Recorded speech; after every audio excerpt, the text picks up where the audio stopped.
На 16 ноември, четврток, со почеток во 12 часот, во салонот Фоаје 1 во Националната установа Центар за култура Бели Мугри ќе биде отворена изложбата на 24-та меѓународна детска ликовна колонија Лазар Софијанов од Кратово. Традиционално во Центарот за култура Бели Мугри Кочани во изминатите неколку години редовно учествуваат по 20 членови од училиштето за цртање и сликање при Националната установа Центар за култура Бели Мугри.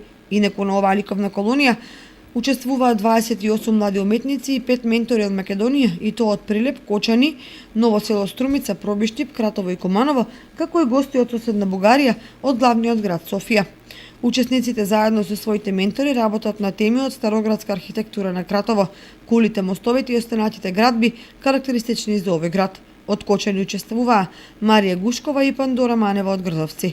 Паралелно со поставувањето и отворањето на изложбата ќе се изврши промоција на книгата Македонско книжевно наследство од Кратово на авторот магистар Драган Ѓорѓиевски, на која посетителите ќе може да слушнат многу интересни содржини.